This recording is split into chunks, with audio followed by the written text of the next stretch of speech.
قیامت کی بڑی علامت دجال کا نکلنا ہے۔ احادیث مبارکہ میں دجال کا ذکر بڑی وضاحت سے آیا ہے، اور کمال کی بات یہ ہے کہ ہر نبی علیہ الصلوۃ والسلام نے دجال کے فتنے سے اپنی امت کو ڈرایا ہے۔ دجال ابھی آیا نہیں ہے اور کسی کو پتہ نہیں ہے کہ اس وقت وہ کہاں ہے، لیکن روئے زمین پر ایک صحابی ایسے گزرے ہیں جنہوں نے دجال کو دیکھا بھی ہے، اس سے ملاقات بھی کی ہے اور اس سے بات چیت بھی کی ہے۔ ایک مرتبہ پیارے آقا علیہ الصلوۃ والسلام نے اچانک اپنے صحابہ کرام کو جمع فرمایا اور خطبہ دینے کے لیے ممبر پر تشریف فرما ہو گئے۔ تو نبی کریم علیہ الصلوۃ والسلام نے فرمایا کہ امین داری نے مجھے بتایا کہ وہ 30 افراد تھے اور ایک شپ میں، ایک کشتی میں سفر کر رہے تھے کہ طوفان آ گیا اور وہ بھٹک گئے۔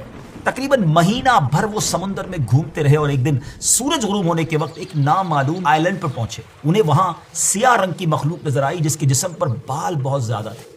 انہوں نے اس سے پوچھا کہ تم کون ہو؟ اس نے کہا میں جاسوس ہوں، تو کہا کہ ہمیں اپنے بارے میں کچھ بتاؤ۔ اس نے کہا کہ نہ میں تمہیں کچھ بتاؤں گا نہ تم سے کچھ سنوں گا، تم اس بت خانے میں جاؤ، وہاں ایک شخص تمہارا بڑی بے چینی سے ویٹ کر رہا ہے، وہی تمہیں کچھ سنائے گا بھی بتائے گا بھی۔ پھر وہ سب اندر چلے گئے۔ وہاں ایک شخص سختی کے ساتھ زنجیروں میں جکڑا ہوا تھا۔ اس نے پوچھا کہ تم لوگ کون ہو اور کہاں سے آئے ہو؟ جواب دیا کہ شام سے آئے ہیں۔ اس نے پوچھا کہ عرب کا کیا حال ہے؟ اور ایک شخص وہاں پیدا ہونا تھا، اس کا کیا حال ہے؟ یعنی نبی پاک علیہ الصلوۃ والسلام کے بارے میں پوچھا۔ صحابہ کرام نے کہا کہ وہ اچھے حال میں ہیں اور ابتدا میں ان کی مخالفت ہوئی، مگر اب تو تمام عرب پر وہ غالب ہو گئے ہیں۔ اس نے کہا اچھا زغر کے چشمے کا کیا حال ہے؟ انہوں نے جواب دیا کہ وہ بھی اچھی حالت میں ہے، لوگ اس سے پانی پیتے ہیں، اس سے کھیتی باڑی بھی کرتے ہیں۔ پھر اس نے پوچھا کہ عمان اور بیسان کی کھجوروں کا کیا حال ہے؟ انہوں نے کہا کہ اس میں ہر سال پھل آتے ہیں۔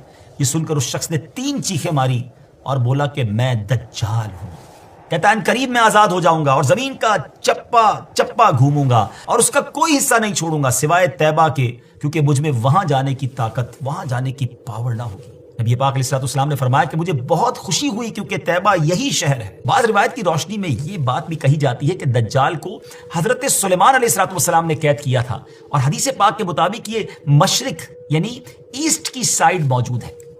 دجال کا فتنہ تاریخ انسانی کی ابتدا سے لے کر انتہا تک تمام فتنوں سے بڑا اور خطرناک فتنہ ہے۔ مختلف احادیث میں دجال کا جو حلیہ بتایا گیا ہے وہ یہ ہے کہ دجال ایک جوان مرد ہوگا، لمبا قد ہوگا، جسم بہت موٹا ہوگا، ایک آنکھ سے کانا ہوگا اور ایک کانی آنکھ ایسی ہوگی جیسے پھولا ہوا انگور، اور جبکہ اس کی ایک آنکھ خون آلود ہوگی۔ اس کا سینہ چوڑا ہوگا اور ذرا سا اندر کی طرف دھسا ہوا ہوگا۔ دجال کی پیشانی چوڑی ہوگی اور دونوں آنکھوں کے درمیان کاف فا را یعنی کافر لکھا ہوگا۔ دجال کے نکلنے سے پہلے دنیا بہت بری حالت میں ہوگی۔ اس کے نکلنے سے 3 سال پہلے سے اس دنیا میں خشک سالی پھیل جائے گی، خشک سالی کا گویا سال پھیل جائے گا، علمی اور روحانی قحط بھی برپا ہوگا۔